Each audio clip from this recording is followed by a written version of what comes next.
I'm Jennifer, and you're listening to the Jennifer Kayla Ruskin podcast. I'm passionate about helping you create the relationship and sex life of your dreams. Welcome to conversations about open relationships, online dating, and conscious uncoupling. Hey guys, welcome back to another podcast episode. Today I have Talia Koren from Dating Intentionally. She has her own podcast on dating. And you guys, I have been fangirling her stuff on Instagram for like over a month. I'm like double tap. I'm like sharing in my stories. I'm like, yeah, girl, this is awesome. And I don't think I've ever done an episode on dating, although it's one of the things I love coaching on. So here we go. Talia, will you please introduce yourself? Who the heck are you? I know you wear a couple different hats, and then we'll just launch right into dating in 2023 and what that's like. Jennifer, thank you so much for having me on. I love your work. I was fangirling myself when you asked me to come on because I just love what you're doing. Thank you. Yeah, I started dating intentionally last year, almost a year ago exactly, because I was 6 months into dating after a long relationship. And I realized, I'm like, why am I the only one having fun? Like, I'd be talking to my single friends and they're like, oh, it's so annoying. It's such a drag. I'm like, I'm having fun. What's going on here? And I really wanted to help other women and people in general have fun dating because it's super fun. Yeah. Amen. Tell us a little bit more about you. I always like to kind of normalize our guests. This isn't such a scary topic, but sometimes I have like strippers come on and then I'm like, y'all, they're moms and they're cat moms and they're like going to the grocery store just like you. So tell us a little bit about like you as a human outside of you just dating. Absolutely. Well, I'm from New York City. I moved to Seattle with my ex, and then I broke up with him like promptly after moving here. I'm a business owner. I have a small business called Work Week Lunch, so that's my full-time thing. I'm a cookbook author, and I always said I was too outdoorsy for New York, but not outdoorsy enough for Seattle. Like, I love camping, but like car camping, not backpacking, and I like bouldering, but indoor. Not outdoor, so like I definitely like the outdoorsy stuff. And I mean, I love travel, going to Japan in a month, and just kind of doing, because the kids are going in April, and I was like, oh my God, who else is going to Japan? This is like so crazy. Fun. So excited. Yeah, so that's me. Oh, and I do have a boyfriend who I met him on Hinge 7 months ago. It's been going great. And I went out with over 64 people to get. He was number 56, I think. Wow. Yeah. So that's when people I had to meet on the apps to find the person I want to be with. Heck yeah. This is going to be the most awesome conversation ever. Okay. Let's start with what you have already, I'm going to like rewind for a minute. Yeah. So you were like, I love this topic of dating, even though I have a boyfriend, because all my friends are like, oh my God, dating sucks. And you were like, oh my God, dating is so awesome. And I'm in the same boat as you. Dating is so awesome. We have an open relationship. We're on the dating apps. Like, we love it. It's so much fun, especially when you're in an ethically non-monogamous relationship and you can sit by your husband, boyfriend, partner, whatever, and be like, what do you think about her? She's cute. Or like, hey, I started a conversation over here on Field and I want to three-way us into a group chat. Are you cool with that? And they're like, yeah. So let's start with overall, it's 2023. What is dating like in 2020? Let's pretend like you have been married forever. You got divorced and you are like hot and fancy free and ready to start meeting some people. What the heck do you do? And first of all, that was me. Okay. Yeah. I was in a relationship for 6 years, almost engaged. We did dabble in ethical non-monogamy too, a little bit. So definitely familiar with all that. Mm-hmm. Got back on the scene and I was like, okay, what's going on? And basically what's going on is apps are the main way people meet other people. Not the only way, right? If you don't only have to use them, but it's truly just the most efficient way to meet people. And here's why. Because when you are trying to meet someone in person, there's so many details you have to get while also having kind of like a normal conversation. You can't just go up to someone and be like, hey, Jennifer, are you single? How old are you? And also, do you have children? And what are your political views? And where do you live? And are you close enough to me? Are you available? Like, that's what the apps do for you, right? Wow. You don't have to have that conversation. You can be like, okay, here's Jennifer's profile. She's cute. she's available, she's within 5 miles of me, you know, like all these things. And you don't have to, that's why I think apps are so amazing, because you don't have to, it's like you're presented with people who are hopefully not lying and hopefully available, which obviously anyone could lie, right? Totally. But, yeah. So I remember when dating apps first came on the scene, it was weird because it was in between. I mean, so much has, I'm assuming you're around my age, and so much has happened in the last 20 years. Well, 30, 40 years. Yeah. I'm 39, and we saw like cell phones happen for the first time. Our parents had bag phones, and then like we got the first Nokia and then the BlackBerry. And so like I say all that I miss my BlackBerry. Right. Technology has drastically changed. And when we were first dating, right, or going to college, dating apps weren't a thing. And all of a sudden, for me and all my friends, the first decade of our adulthood, being in our 20s, all of us ended up getting divorced at 29, right around 30. It's one of those things where like, I feel like every decade you have this life review where you're like, what the fuck have I done with my life? And you either swipe right because you love it, or you swipe left, you're like, I don't want to do this anymore. And so there's a lot of us that stopped, and we were like, wow, I don't like it. I want to like, right, reset. And then you're like, you come back and you're like, oh my God, everything's changed. I can't just marry my high school boyfriend. I can't just marry my college sweetheart. And that's the thing about dating, like in your mid 20s and on, is you don't have school. You don't have, and you could have work, but that's a much smaller pool. It's a little weird. Yeah. But yeah, you don't have these social structures to just find other available people. And the older you get, like the fewer single people there are in a way, because everyone's pairing off, and that's okay. Doesn't mean that you're doomed, but it's and it changes, right? So like, I don't remember if it was you that posted no, it wasn't. It was Alexandra Stockwell who posted this, and I shared it in my story. She was like, here's the different phases of your life that you go through. Like in your 20s, you're very much trying to figure out, who are you as an adult? In your 30s, you start to give less fucks. In your 40s, like you live life authentically. And in your 50s, you're like, look, this is it. Like, and she's like, I think she used the word like uncompromising in your 50s. You're fucking uncompromised. You're like, here's who I am, and I know who I am in my 50s. So I think as we date and we go in and out of these decades of like, who are we at each of these times, the dating pool certainly changes. Because in your 20s, most people are just finally, like, they're just getting married, they're just starting their families. And then they're like, oh God, I don't want to actually have children with this person. And I did, and I made a mistake. And then you're getting into your 30s and you're like, oh, there's this fresh pool of divorcees. Or you're in this like fresh pool of 30 somethings that never did marry, and now they have commitment issues. Yeah. There's like a whole thing, and some of them are still living with mom, right? Right. I mean, I think that's one thing when people are dating, they do have to accept the lay of the land. You can't go into dating being like, why does everything suck? Everyone sucks. Everyone's so annoying. Everyone has baggage. It's like, yeah, that is just what you're entering into. You need to accept that. Like, yes, like no one's perfect. Everyone's coming with stuff in any decade of any stage of your life. Like people have stuff, and it's like, that's just how it is. There's no fairy tale here. We're in it, you know? Totally. Yeah. And I loved, so in my 20s, I was 29 when I got divorced, and that's when I got first on a dating app.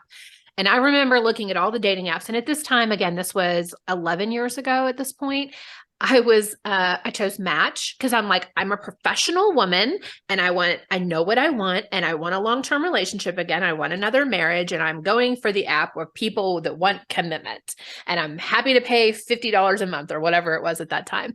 And I loved how detailed you could get. To your point, it was like, how far away in proximity? You don't know that if you meet someone at a party or at work. They could be visiting from across the country. Like, yeah, totally. I liked like the income levels. Like, do I want someone in life that's pretty comparable to where I'm at, or do I not really care? Do I care if they love animals? Do I care if they're a smoker? Do they are they 420 friendly? Like, now there's so many pieces where you get to find the person that's right to fit into the puzzle piece of your life. That is, yes, it's a double-edged sword though, because that's true. Now that there are so many options, right? People, it's like you're online shopping for you're a extra match, picky. which kind of sucks. So yeah, so you do get to be like, oh, well, they're great, but they're this occupation, or they're great, True. but they say that they sometimes do drugs or something, like whatever that means. Like, what does Like sometimes some mean? people yeah, like on What are you Hinge. okay with? Yeah, on Hinge there's just like drugs like sometimes, and that could mean like, yeah, I guess I've like Every weekend is take sometimes. yeah, it could be every week, or like, yeah, I just use LSD like 3 times. Like, I don't know. Like, Yeah. I don't know. It could be it, like, you don't know, but whatever. People get picky about things, and then you're not open, and you're really scrutinizing people, but you know that you can't put your entire personality or life on a profile there. So, you really do have to keep that in mind and stay open on the apps. Otherwise, you will never get dates. Like, people ask me, Talia, how did you get 64 first dates on the apps? I could barely get any dates. I've been using it for months. And it's like, because I went out with people and I was not judgmental. I was like, okay, like, we can clearly have a conversation. That is the bar to entry. Like, if I can just have a conversation with you and you're single, don't have kids, like some of the big things that I was looking for, yeah, like, why wouldn't I meet you? Right? Unless you were like, you match with someone, you chat with them, and unless there's like anything really misaligning, well, why not? Like, it's just the first date. Yeah. Yeah. That was kind of my requirement too. So, had the first marriage, got divorced. We opened up our marriage at the end of it. So when we had our, our E&M marriage, our open marriage, went on to Tinder and was like, oh, this is a whole nother ball game, right? I knew kind of what I was interested in, but like you, was very open. And I remember saying that, like, in my profile, I'm like, I'm a student, teach me. Like, here are the things very clearly. Here are the things that I want to experience. And most of them were sexual. I'm open. Like, who wants to come teach me? And it was I hope you found Field later, but I did find Field later, and I kind of wish I would have maybe found it back then. I had no idea it was a thing till like 4 months ago. Right. And why do you say that? Tell me why. Because I think Field just seems like of all the apps, like, there's so many options, and you can go on the apps where you think you'll find what you're looking for, and the people on there are looking for the same things as you. So Tinder is more of a wider net. Field is very specific. It's like, most people are on there, they put all their kinks out, all their stuff out that they're looking for right off the bat. Tinder, you're going to have to go through a couple of conversations, you're going to have to like do some more swiping, whereas Field, it's like so much more in your face. And I really enjoy using Field. Hey there. Did you know that I do online coaching? Yes, I do online coaching in the sex and relationship space. Some of the topics that are near and dear to my heart are open relationships. So that includes polyamory, swinging, or what we call the lifestyle. I also love conversations around online dating. We're talking Bumble, Tinder, Field, and more. And then the last thing that's really passionate and close to my heart is conscious uncoupling. That means we get to break up with people with love and respect, with dignity and hope. We get to create a life for our children that gets to be a little bit different. We can do things better than we have in the past. So if any of these topics sound interesting to you and you'd love to get some coaching from me, check out the link in the show notes or the link in my bio for more information on Coaching with Jen. Will you do a quick rundown for us and like go ahead and name these two as well? Because this is going to make an amazing videogram that we're going to use. Sure. Can you go through the major dating apps and maybe what they're for or who they're for? So Absolutely. If people are like, I'm really into like an LGBTQ scene, where should I go? Or I'm really into open relationships, where should I go? I just want to fuck. Where should I go? I want to get married with someone and have their babies. Where do I go? Okay, great. So I'm going to miss a couple because there are many out there, and I definitely focus more on heterosexual dating myself. So I don't know if I could speak to as much as like lesbian, gay, like those types of apps, but they're out there. They exist. Yeah. So that being said, Hinge is probably the most popular app right now for relationships and maybe like casual short-term relationships. If you're looking to get married, like that is probably your best bet. And there are people of all gender identities and sexualities on there. Like, it's pretty much like I would say it's a pretty safe app to use, like, no matter what you're looking for. If you're looking for something that's kind of, I would say there are ethical non-monogamy people on there, but like there's more just like kind of straight regular, like not regular. You know what I mean? Like Sorry, I'm saying this wrong. heterosexual. Yeah, heterosexual monogamous normative. relationship. Yes, heteronormative. Okay. That was what I was looking for. Heteronormative. Yeah, did not mean to say regular. Sorry. Second would be Bumble, again, similar to Hinge, but the women message first, so you have to be okay with, if as a woman, quote unquote, I don't believe this, but chasing a man or pursuing a man, like some women don't like that. Firstly, it does matter. The whole point is to go on the date. It does not matter who starts the conversation. Yeah. Like, don't get in the weeds. Then there's Tinder. Tinder is a little bit more of a wild west. I would say more for casual hookups, more for just having fun. Probably there. I've been to Tinder weddings, but I feel like it's more right now for casual, fun hookup, fuck around, see where it goes, like kind of thing. Then you have OkCupid, which which is more similar to Field. I think you can actually link up accounts on OkCupid with a partner if you're looking for fun with other people. Like Field, you can do the same thing. You can link accounts with your partners to find, whatever you're looking for.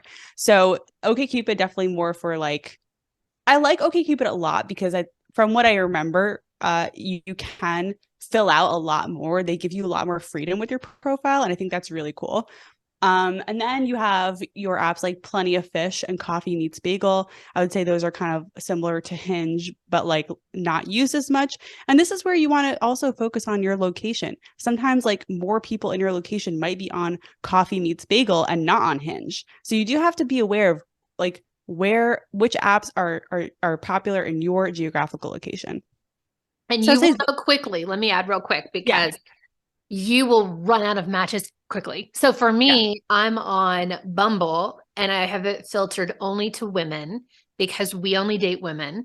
And I mean, like I might get 3 matches a day and it's over. Like there's no one left. It's like a ghost town. Interesting. Yeah, that's very interesting. Yeah, but and I'm in Arkansas. And also that doesn't. It's also really important to remember that has nothing to do with you. You're not doing anything wrong. You're not it's just the location. Then I'm going to also mention eHarmony, Match are probably going to be, I don't know anyone, like I'm 30. I don't know anyone who's single of my friends in this age group that's on eHarmony and Match, but I know that they're definitely used probably by an older crowd, which is like, again, I think my dad is 62 and he's on Hinge. So I don't know, oh my gosh, look at that. My parents, my mom and stepdad met on OkCupid in 2014 or something. Okay, so they used a larger app too. I would add something else like Christian Mingle. I think my mom met her husband on Christian Mingle. And JDate. Yeah. So I'm not going to list all those smaller ones, but I'm definitely going to put notes. I'll put these links in the show notes in case you guys are like, what did she say? I'll list them out and kind of put the link so you can go check them out. And then you can choose what's right for your dynamic. And just a general word of caution, don't download them all. Pick 2. I would say pick 2 and start there. Max 3. Okay. Yeah. Depending on your location and what you're looking for. Don't download them, please. And a lot of people are on all the platforms or the biggest ones, right? So you might see the same person, at least in Arkansas, where, slimmer pickings than where you're at. You're going to see the same person on Bumble and Tinder more than likely. That's a really good point. I always said Seattle dating was like dating on easy mode for a woman dating men. And even, anyone just dating, because the community here is very diverse. And it was like there are more single men here than women. So it's like really easy. Whereas in New York, there are more single women than men. So it's very difficult in New York for women dating men. Can we talk about this for a little bit now that we've moved from all the different types of dating apps to men versus women dating? So my experience has been that women have zero problem getting men that are interested. I mean, I don't know about you, but when I get on Bumble or I get on Tinder, it's 600 matches in 2 weeks and there's no fucking way you can move through all of them, right? No. There's no way. So, and then for men, at least again in my area, I got 2 matches in a month. It's freaking hard. So I'm curious, like what has been your experience in men versus women dating? And if you're viewing that dating is fun, especially on dating apps, do you have a perspective from a male's side on that? Yeah, on my podcast, I have been interviewing guys about their experiences. So I have gotten like a slice of the other side. And I talked to my boyfriend, who was on the apps on and off for years. And yeah, basically, women have the power on the apps. Like we really do. And men they have to cast a wider net. And they need to do a lot more work to stand out. Not a lot more work, but actually do something like send a message that's more interesting than, hey, how was your weekend? Right. So I think that men are probably spending more time swiping right than left, whereas women are swiping left way more than right. And left means pass, right means go, Yeah. So yes, I would say that is kind of the dynamic there. And of course, I'm talking just about heterosexual dating in this case, but like, I just want women to hear this. Like, you have the power. I think a lot of people, any gender, any identity using apps, it's easy to get down on yourself if you feel like you're not like fine. It's not up to your expectations, but that like location matters a lot. And then of course, yeah, like the age bracket matters a lot. Like some of these factors are like you cannot change, which again goes back to what I said in the beginning, that apps are not the only way to meet someone. It should be seen as like a supplemental thing in the mix of how you're dating and meeting people. Okay. Can we talk about bots? Because as a woman, I accept on field. I think I got my first bot the other day. Or my first OnlyFans fishing trip. But in general, I'm like, I get real human men. Right. The men that I know are like, it's a like 10-1. It's like 9 of them are bots and 1 is a real true woman that wants to have a date. And it's either a bot or like a fishing for an OnlyFans or fishing for a, come get on my Snapchat. Jennifer, can I tell you somehow this weekend, a bot got my phone number and was texting me. And they were like, first it was like, hey, and I ignored it. It's like, are you around? Like the next day I was like, who is this? And this person was like, are you Tony? And I'm like, no. And she sends me a picture of herself, but it's like definitely Photoshop. It's like not her. Like it's too, she was like, this picture is too pretty like to be a real person. Like, and it was like that. Like, I'm like, I don't know how this person got my number, but yes, like that is You're definitely like a thing. block. Yeah, I was like, yeah, I was like, okay. It was pretty funny. I was like, I could be Tony. Or you could totally play into it and be like, damn, you're hot. I want to hit like, that. And like just be like really gross. And I was like, I'm better than Tony girl. Like that's hilarious. But like, yes, it's a real thing. I would say, look, you have to use common sense, your street smarts, being aware of that. And I would say as a woman who is swiping a lot on men, I don't think I really hit any bots. They're all real. And you can tell if people are copy pasting something. If there's nothing specific about your profile or pictures in their initial message or in their messages at all, they're either copy pasting something or they might be a bot. So yeah.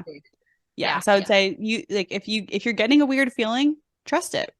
Yeah. I like that. Okay, so I want to move us into you dated 64 humans. I'm assuming doesn't matter what gender they are.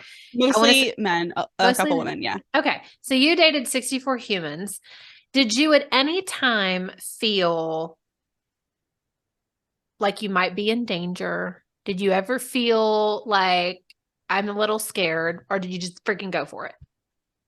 I would say mostly no. I always, for first dates, again, there was 64 first dates, only less than half got to second dates, right? So we always met in a place that I was familiar with or like a public place, areas of town that I knew, right?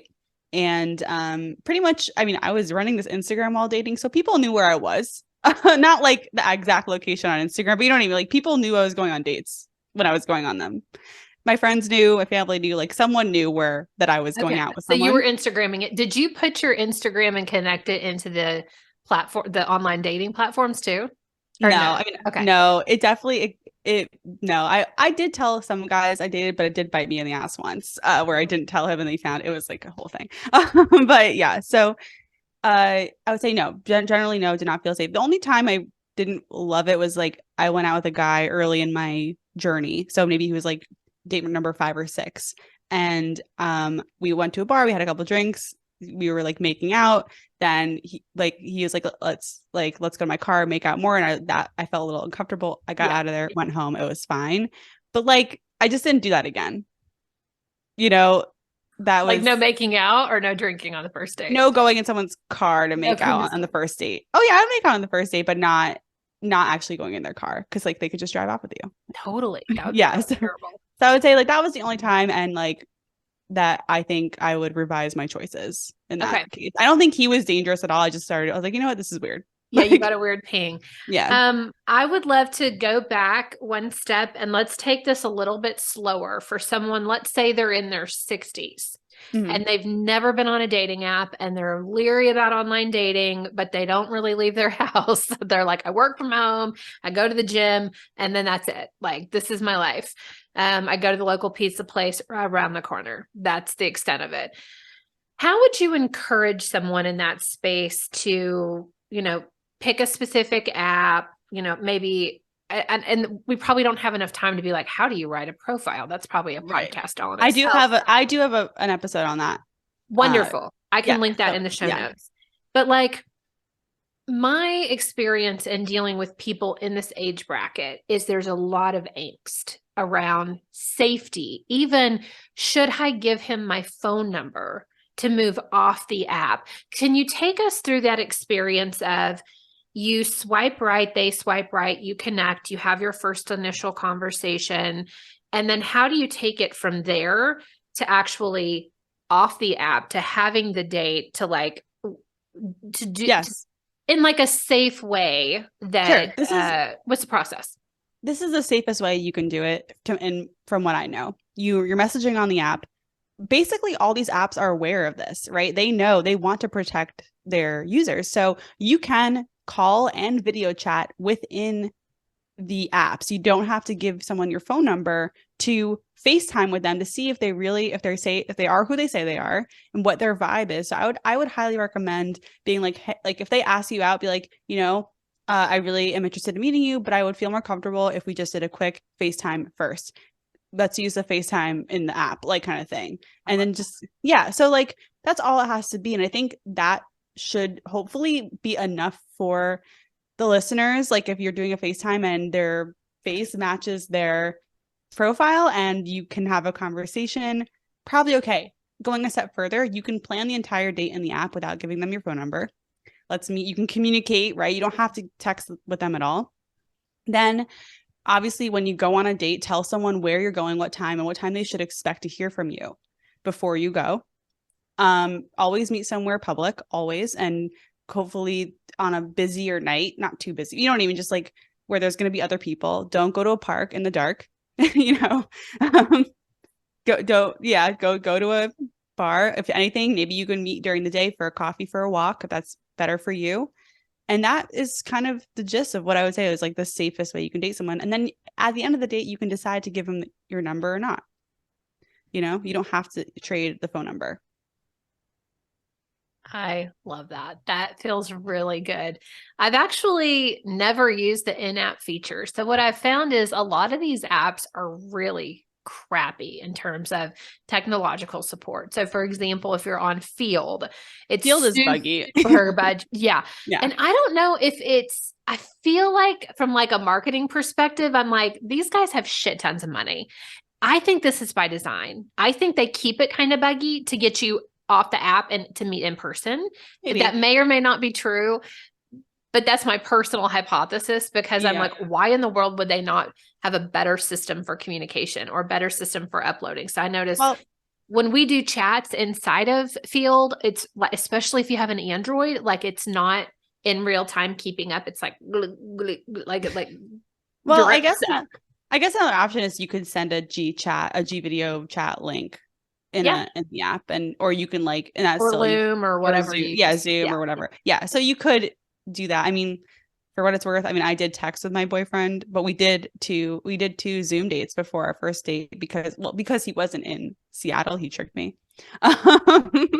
But we did that. Yeah. I met him on Zoom twice before we met in person. normalize it. I think another kind of sneaky way to do this would be you don't even have to get the consent of like, hey, can I meet your face or whatever. You could just can you send it like a video clip inside the app? Is it video clip or just you have to do the live? I think you could. I mean, I'm not sure, but I think you can send videos, although maybe they don't let you because people could send, you know, nudes. Oh yeah, they probably don't. Yeah, they probably do. I don't think so. I'm like really digging Marco Polo. I'm like really late to the Marco Polo phase, and like lately I don't think I've ever used it. Freaking awesome because I want a video. I want to see your face. But I love the idea of like using a Loom or using something that's like a video format and then sending it to them, being like, hey, Jake, it was so nice to, I'm so glad that we connected. I just want to shoot you like a quick little, and then a lot of times they'll reciprocate. Right. Oh, yes, that's true. These are all methods you could try out, test them out, experiment. Some people might be opposed to doing a FaceTime and then that they just don't get to go out with you. Yeah, exactly. Or I've even asked like, I've said things like I'm very open on my profile. In fact, on Field, I even mentioned my podcast and have a link. Like you can learn all about me right here. It's not hard. I'm super public. So sometimes I'll even use that to say like, you get to see all about my life. I'd love to get a peek into yours. Are you on any social platforms or have a website? Or, then you can kind of feel out that like, are you a real human? And sometimes they'll say like, do you have a Snap? Do you have an Instagram? Like anything where you can validate that this is a human and not a bot. Lots of ways to do it. Yeah. Exactly. Where should we move to next in this conversation? Super spicy.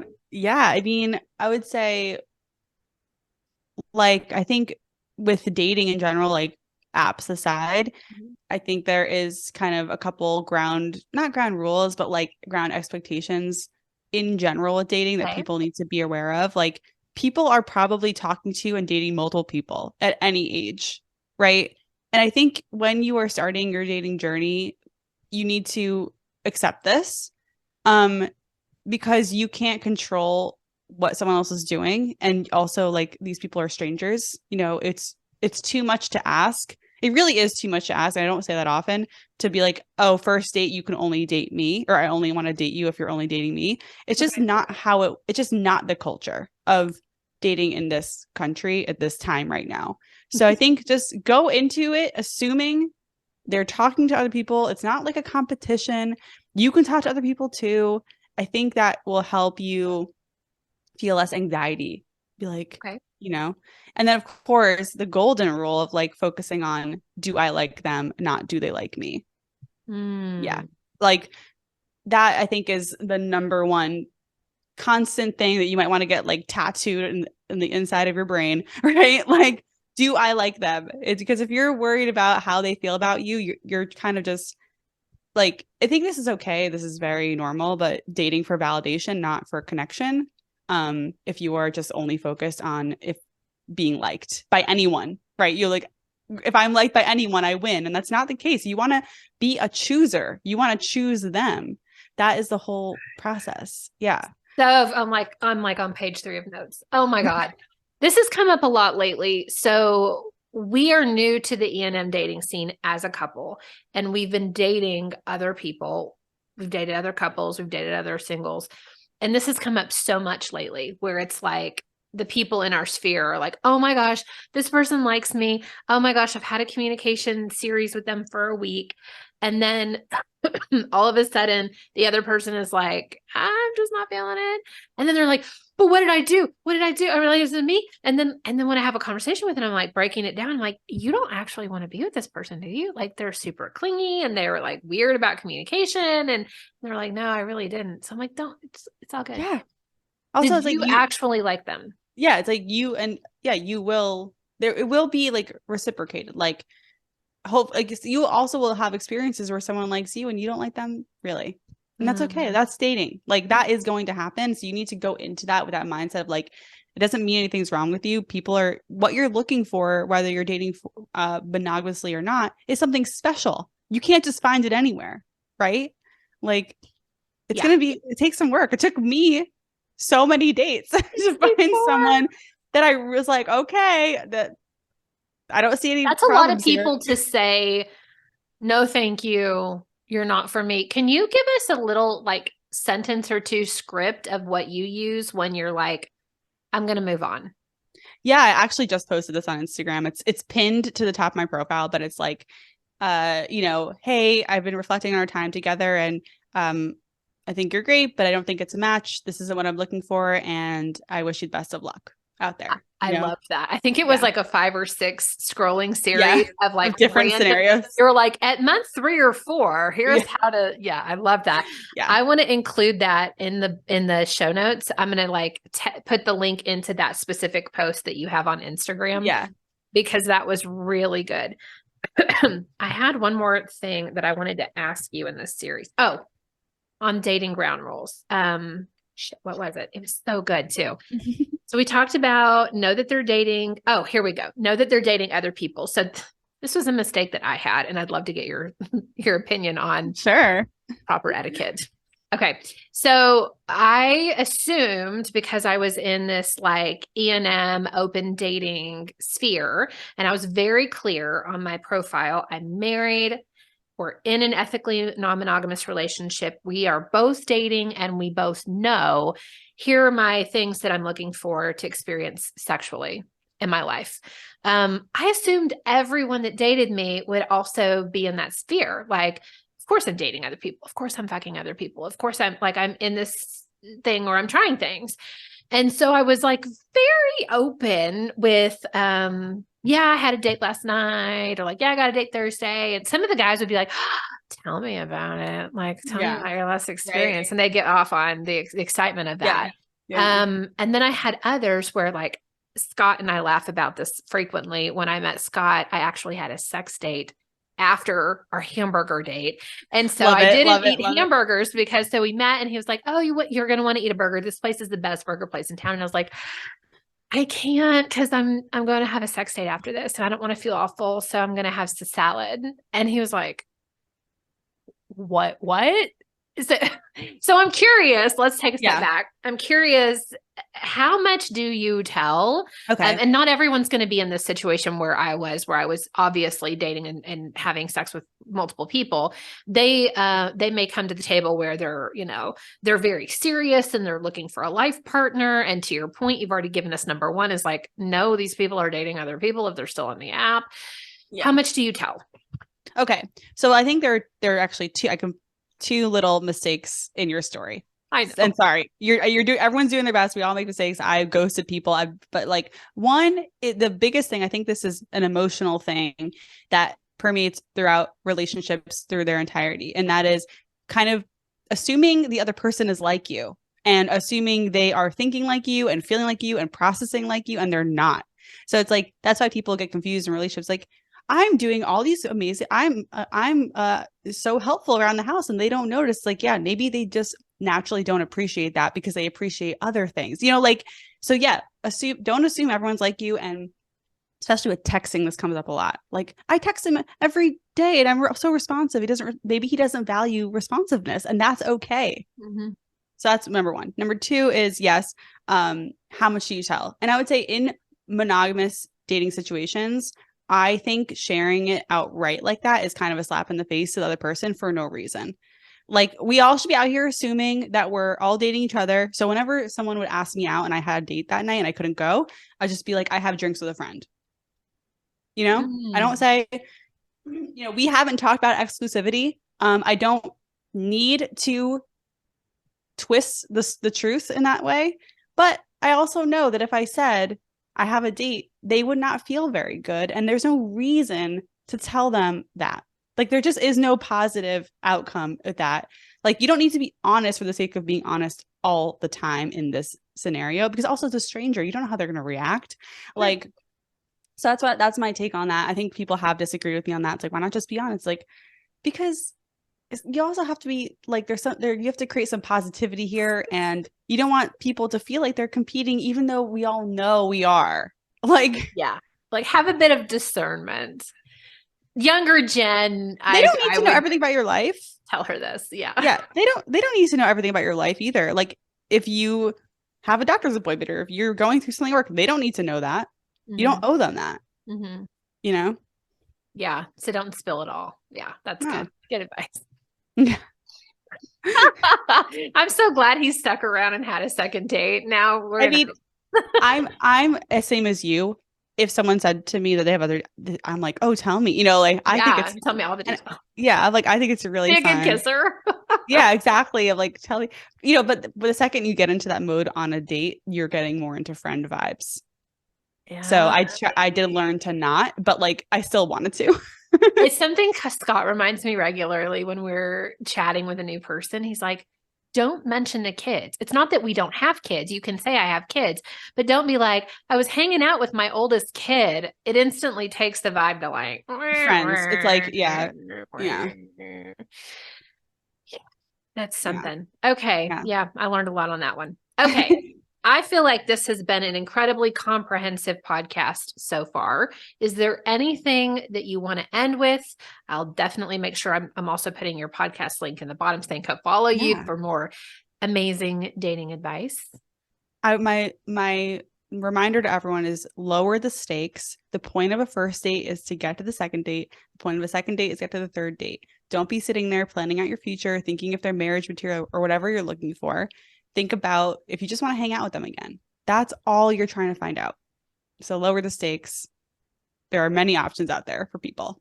I love that. And you might be surprised. Like my second husband, although on Match I had all this criteria, he didn't actually meet any of it. And we found out when we actually met up, we were like, I'm really feeling something here. Like there's a lot of depth underneath the first layer of, the dating profile and the mechanism behind the AI that lasted 8-9 years of marriage for us. That was Amazing. wonderful and fully supportive. So I absolutely love that advice of lower and maybe not like to the lowest level of standard, but like, is he Prince Charming and are you going to get to be the queen? Like, that's probably a little too high. Well, yeah, no, I always say standards high, expectations low. So so you keep your standards high, but don't have any expectations because you will be disappointed. Like, guarantee you will be disappointed. Don't have any expectations of anyone. That doesn't mean, like your standards are like if you decide to meet up with them again, but expect nothing. Talia, this has been freaking amazing. Thank you. Thank you for all the goodness that you're putting out into the universe. I love following you on Instagram. I'm hoping that you will have some programs in the future for us where we can work one-on-one with you. I mean, dating is a whole thing. You need confidence, you need self-awareness, you need a little bit of suave and finesse. And I think there's just so many pieces to this. Like once you do get the date, then what the fuck do you do? Right. And then how to take that across the finish line. If you are looking for marriage or long-term relationshiping, there's a lot to it. So thank you for holding our hand, walking us through it, not only on this podcast, but on Instagram. You are so much fun to follow. Thank you. So are you. All right. We'll see you later. See ya.